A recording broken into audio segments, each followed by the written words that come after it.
Welcome back to my channel. My name is Majo, and if you read the title of this video, yes, I'm going to show you how it is possible to save rent in London. Actually, by saving rent, I mean living for free and also getting paid whilst living for free. So yeah, it sounds like quite the bargain, but it also has its cons, and I'm going to walk you through all of that today, so you can have a quick look of all of this concept of living in a student accommodation but not being a student, but getting paid for living in the student accommodation and working with students, and how all of this fits in. But first things first, I am going to take you along in this sort of vlog informative video of how to live for free in London, plus a small tour of the student accommodation where I live in. So let's start from the beginning.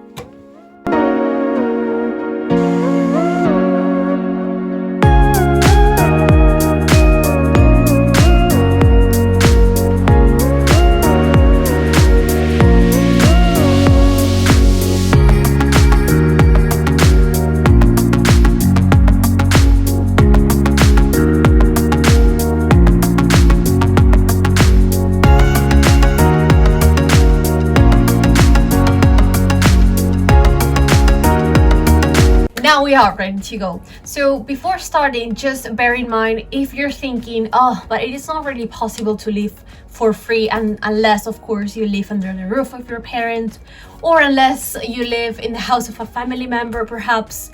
Yes, of course, that is true. It is not actually for free. I am so sorry to disappoint you. It is not for free because the company that hired me is actually paying for my rent. So I am not paying my rent, but in exchange of it, I am of course working for them. So it is like an exchange of my hours of work. They pay for my rent. That's how it works. I just wanted to clarify that before starting. That would be point number 1 of the video, which is you can actually get a job that includes accommodation as part of the job, and that way save rent. So in my experience, I am working as a well-being coordinator live-in, but there's so many different types of roles around sort of the same type of job that you can look for, and that includes accommodation in the job description. These are usually called student life supervisor, student life coordinator, or student resident assistant, something that will be around probably student well-being and coordinator, usually has this live-in option. So you just have to make sure that the word live in is embedded in the job title of this role, and of course that after you read the job description it says accommodation included as part of the role. So before starting to talk about what does this job entail, what can you do, what can you not do, I just want to take you along to some of the common areas of the student accommodation that I live in, so you can have a little sneak peek. Okay, let's go.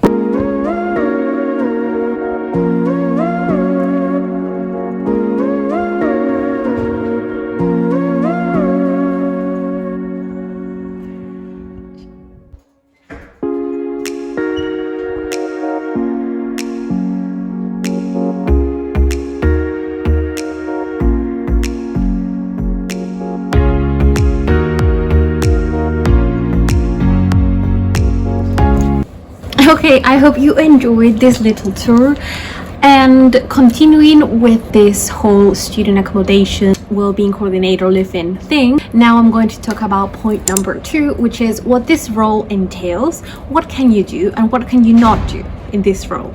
Okay, so this role consists about doing welfare checks to the students every 2 weeks, basically making sure that the students are well supported in anything regarding well-being or studies, and being able to signpost them in case there is something going on that is not right, signpost them to the college, signpost them to the accommodation team, signpost them to the welfare team, etc. So just being there in case anything happens, in other words, and also conducting welfare checks. Welfare checks means knocking on the doors of the students. Yes, you have to go and knock the doors of the students every 2 weeks, and just saying hi and making sure that they are coping well in general with things, with life, etc. So this role works on a rota basis. What does that mean? So a rota basis means that I work 1 week and I don't work the next week, and then I work the next after that, and so on and so on, because I have a peer, because just like me, there's another Majo, another well-being coordinator living here at the residence that takes on my duty on 1 week, and I take on her duty on another week. So that way there's always someone being able to answer any queries regarding the students and their life in London, basically. So in the week that I am on duty, I cannot really travel, for example, on my duty week. But on the other week, which I am not on duty, I can pretty much do whatever I want. If I want to travel, if I want to, I don't know, visit someone outside of London, etc., I can do that. But when I am on duty, I don't have to work all day in this role, because approximately these welfare checks take between 1 and 1 hour and a half per day. And it's not that I have to be here working 8 hours like a full-time role, because actually this is a part-time role.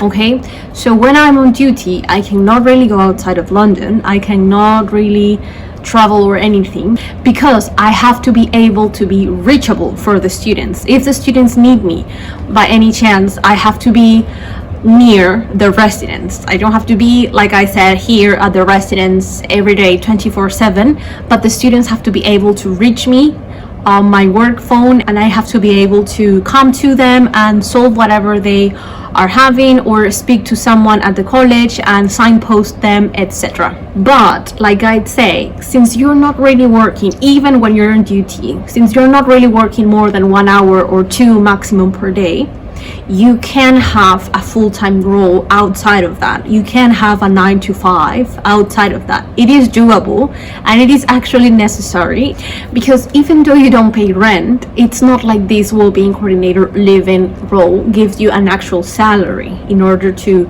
live in London, for example.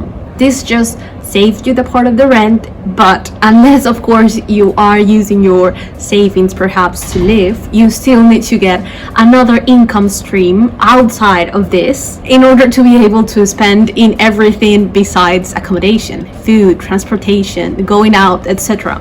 So you still need another source of income, in other words. Which leaves us to point number 3, which I am going to, I think, speak about that upstairs, because here it's getting a bit loud. So come with me.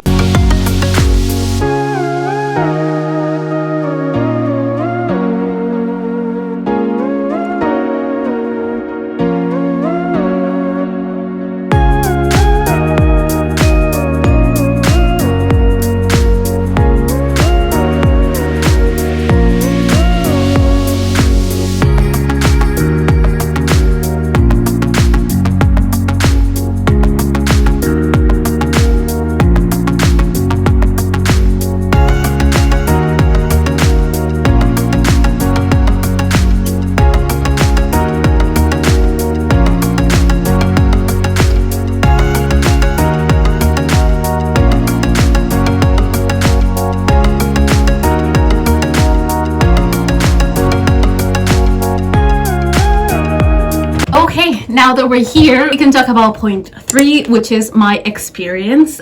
So yes, I live in a student accommodation, doing welfare checks every 2 weeks to the students and making myself available whenever I am on duty. But that doesn't mean that I don't have a normal 9 to 5 job outside of all of this. So my normal 9 to 5 job, if you follow me already on Instagram, I perhaps have mentioned it once or twice. I work as an employment advisor, mentoring and helping students get into employment. These are usually 19 to 25-year-olds with complex barriers such as autism, ADHD, visual or hearing impairments, or any other complex barriers that are not allowing them to get into employment. And I support them along the way, building up their confidence with their interview skills, etc., doing one-on-one sessions and also group sessions.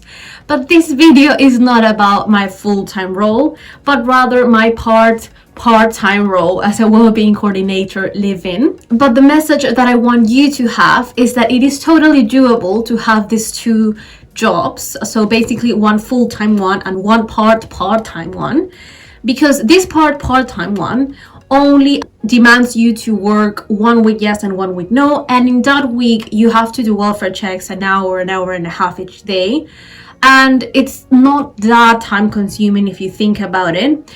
And if you think about what you're gaining outside of it, which is basically saving the most expensive thing here in London, which is rent, then in my personal experience, my personal opinion, I'd say it is worth it. And a plus side on all of this is that since I am already into education and into psychology, this role, the one in the residence, actually helps me build up my career, because I get to interact with the students basically on a daily or bi-weekly basis, and it actually complements with my full-time position anyways.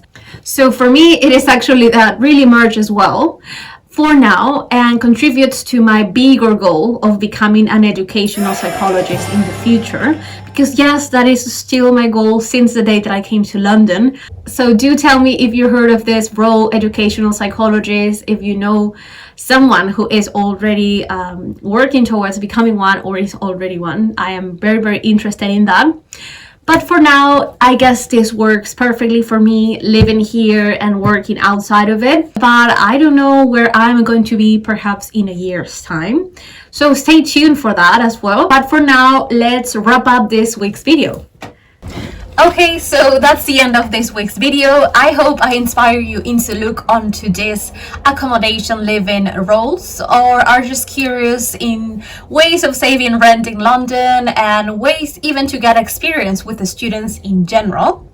Please don't forget to subscribe to my channel if you haven't already, and leave in the comments any questions that you have around this role of well-being coordinator, and leave also future suggestions for future videos that you want me to share with you around international experience, career abroad, psychology, etc. And I'll see you next Friday with another video. Until then.